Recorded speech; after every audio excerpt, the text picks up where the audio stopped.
بلا شبہ انسان بھی دوسرے حیوانات کی طرح نظام ہاضمہ رکھتا ہے اور اجزائے مادی میں سے ہر وہ چیز جو اس کے کام آ سکتی ہے اور جزو بدن بن سکتی ہو تو اپنی طرف جذب کرتی ہے۔ اس بنا پر طبیعت کے لحاظ سے کوئی مذائقہ نہیں کہ انسان ہر وہ چیز جو چبانے اور نگلنے کے قابل ہو کھائے، مگر یہ کہ نقصان دہ ہونے یا طبیعتاً کی بنا پر اس سے پرہیز کرے۔ مثلاً وہ سمجھتا ہے کہ فلاں کھانے کی چیز زہر وغیرہ کی بنا پر جسمانی لحاظ سے نقصان دہ ہے، یا یہ وہ جان لے کہ فلاں چیز کا کھانا معنوی لحاظ سے اس کے لیے نقصان دہ ہے۔ مثلاً وہ غذائیں جو مختلف مذاہب اور شریعتوں میں حرام ہیں، تنفر اگر انسان کسی چیز کو نجس سمجھتا ہو، نتیجاً وہ اس سے دوری اختیار کرتا ہے۔ مثلاً انسان اپنا پخانہ نہیں کھاتا کیونکہ اسے گندا غلیظ سمجھتا ہے، اور بعض اوقات اس کی کراہیت اور نفرت اور اعتقادی عوامل کی بنا پر ہوتی ہے۔ مثلاً مسلمان خنزیر کے گوشت کو نجس اور غلیظ سمجھتے ہیں، لیکن نصرانی اسے پاک و طاہر سمجھتے ہیں۔ غیر مسلم بہت حیوانات مثلاً کیکڑ اور مینڈک اور چوہا کھاتے ہیں، جبکہ مسلمان انہیں برا سمجھتے ہیں۔ پس واضح ہو کہ انسان خصوصاً گوشت کھانے میں مختلف نظریات رکھتا ہے۔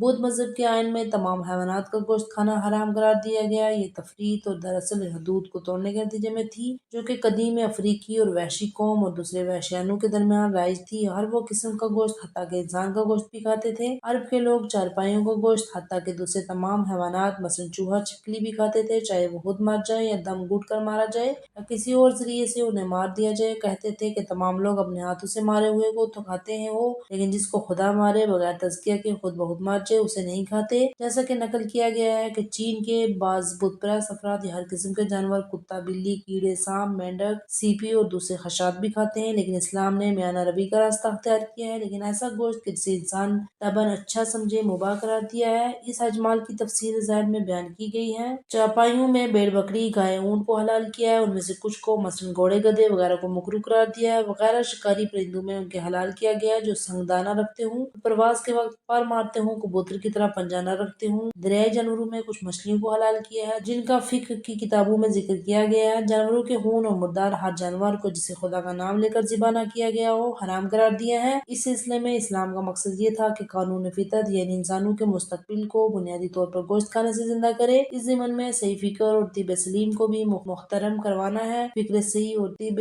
سلیم اور جس چیز بھی تجویز نہیں کرتی، اور طب سلیم وہ چیز کبھی تجویز نہیں کرتی جو نقصان دہ ہو، جس سے طبی انسان متنفر ہو یا بری لگے اور اس سے کراہیت محسوس ہو۔ کسی جاندار کو مارنا کیا رحم کے خلاف ہے؟ ممکن ہے کہ اگر کوئی سوال کرے کہ ایک جانور کی بھی روح ہوتی ہے اور بھی انسان کی طرح موت کی تلخی کو محسوس کرتا ہے، پس یہ کس طرح مناسب ہے کہ ان کو زندگی جیسی نعمت سے محروم کر دیا جائے، ان کی حیات کی شیرینی کو موت کی تلخ میں بدل دیا جائے، جبکہ خدا تو رحمان الرحیم ہے، اس کی رحمت سے یہ بات کس طرح میل کھاتی ہے کہ وہ حکم دے کہ جاندار کو ذبح کیا جائے تاکہ انسان اسے لذت اٹھائے اور بہرمند ہو، حالانکہ دونوں کے نفس و احساس مساوی ہیں۔ اس بات کا جواب ہے جو کچھ اعتراض کے طور پر کہا گیا ہے، یہ صرف جذبات اور احساسات کے حقائق پر غالب آ جانے کی بنا پر ہے۔ یاد رکھیے، شریعت اور قانون سازی حقیقی وسائل کی تابع ہے، نہ کہ خیالی جذبات و احساسات۔ اس بات کی توضیح یہ ہے کہ العالم المعادہ، عالم العلم تبدیل و تغیر و عالم مادہ عالم تغیر و تبدل ہے، والعالم عالم العقل والمعقول۔ مرکبات زمینی زمین سے کھاتے ہیں، زمین کو اپنے اندر ہضم کرتے ہیں، اس بات کو اپنی صورت لے آتے ہیں جیسے انسان، حیوان اور پرندے وغیرہ، اس کے بعد دوبارہ زمین انہیں کھاتی ہے اور فنا کر دیتی ہے۔ زمین مسلسل نباتات میں، نباتات زمین میں تبدیل ہوتے رہتے ہیں۔ اس کے علاوہ جاندار پانی اور نباتات سے استفادہ کرتے ہیں، اور کچھ حیوانات دوسرے حیوانات کو غذا کے طور پر کھاتے ہیں۔ مثلاً درندہ جانور دوسرے جانوروں کا شکار کرتے ہیں، ان کا گوشت کھاتے ہیں، ان کے کھانے کا طبی نظام ایسا ہے۔ دوسری کوئی چیز نہیں کھاتے۔ مثلاً پنجوں والے پرندوں دوسرے پرندوں مثلاً کبوتروں اور چڑیوں کے مانند پرندوں کو پکڑتے اور کھاتے ہیں۔ چھوٹے پرندے بھی اناج وغیرہ کے دانے دانے دار چیزیں اور کیڑے مکوڑے مثلاً مکھی، پسو، مچھر وغیرہ کھاتے ہیں۔ خشات انسان اور دوسرے حیوانات کے خون سے استفادہ کرتے ہیں، نتیجتاً زمین ان سب جانوروں کو کھا جاتی ہے۔ اس بنا پر نظام تکوینی اور ناموس خلقت کے جو تمام موجودات پر مطلق کسی قسم کی پابندی کے بغیر حکومت رکھتا ہے اور ہر چیز اس کی تابع ہے، خالق فطرت نے اس کا گوشت وغیرہ کھانے کا حکم دیا ہے اور وجود کے اجزاء کی طرح رہنمائی کی ہے۔ اس نے انسان کو اس طرح بنایا ہے کہ وہ گوشت نباتات کھانے کی صلاحیت رکھتا ہے اور بھیڑ کی طرح نہیں ہے، نہ دانتوں سے کاٹ سکے، نہ اٹھا سکے، نہ ہی درندوں کی طرح ہے، نہ چبا سکتا ہو اور نہ نرم کر سکتا ہو۔ ان تمام صلاحیتوں کے علاوہ انسان کے منہ میں ذائقے کی قوت رکھی گئی ہے، وہ گوشت کھانے سے لذت اٹھاتا ہے۔ اس کے علاوہ وہ خواہشات غذا جو